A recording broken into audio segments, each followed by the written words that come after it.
Hey, how are you? Hey, when you get time, can you talk about how you use the 100? I really didn't understand your entry and exits. I want back testing, see if it, help me out. Well, what time frame are you trading on? Well, 5, but I kind of want to do the hour too. Okay, On gold, I kind of want to do the hour on gold. the hour on gold. So Mm-hmm. left gold. This is the 50. Yeah. Let's do this together. Let's see. So this is gold. This is the 1 hour time frame. Only thing on this chart is a 50.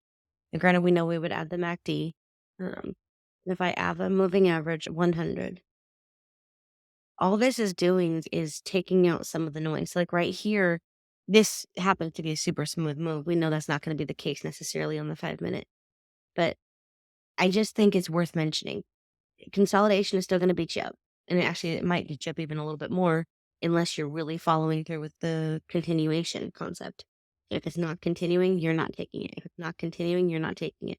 Period across the board.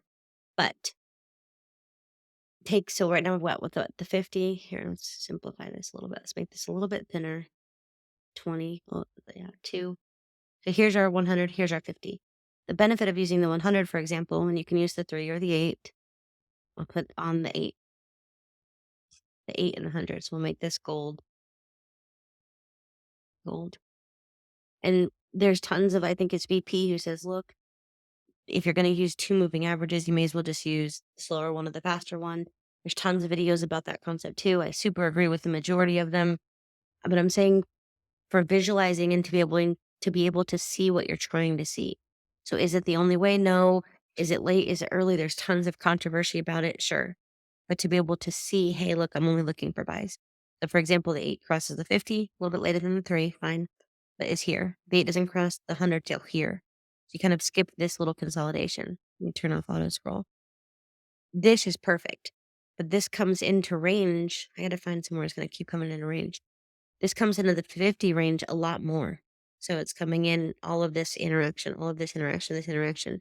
This is that spot on the MACD where you're getting all of those signals. And then too many people aren't looking at the continuation. And then sometimes, let's be honest, it just wicks barely into continuation.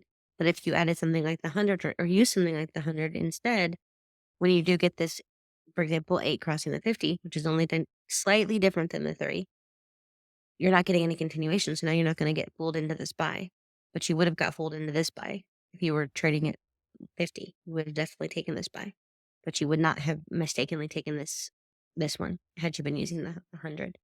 So management for me is the same. I'm looking mostly at structure for management. You can try to do risk to reward. You can try to do ATR. You can try to do a lot of things. But for me, the most stable thing across the board still remains to be structure with the cushion.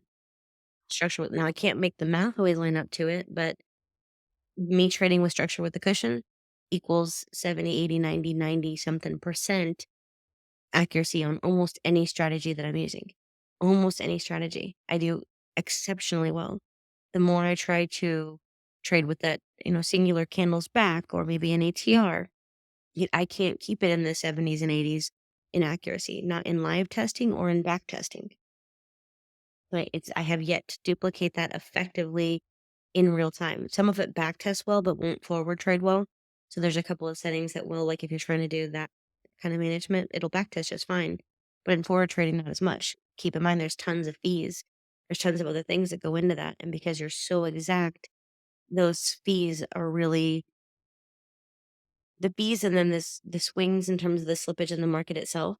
I think that takes away 20 to a huge percent. 20 is my minimum percent of a difference in terms of back test versus real trading. So I still manage the same way, which is structure for the most part. I'm still using structure. It's just going to help limit some of the false entries. So, for example, it would win depending on how you're managing it, maybe enough to hit that first take profit. But if you were trading with the 100 instead, you wouldn't have taken this trade.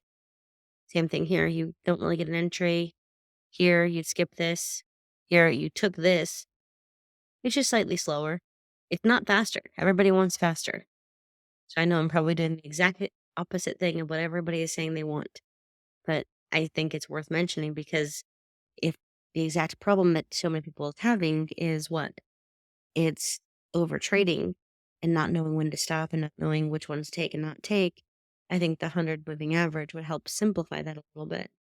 So if I zoom in, you said the 5 minute, take a look at the difference on the 5 minute. This gets you all chopped up, but let me highlight this a little bit, make it thicker. If you kept this in mind, you're not going to be marked up as much. You're not going to be as willing to look for these buys. There's no other memory over there. Let's keep going. That's super simple on both sides.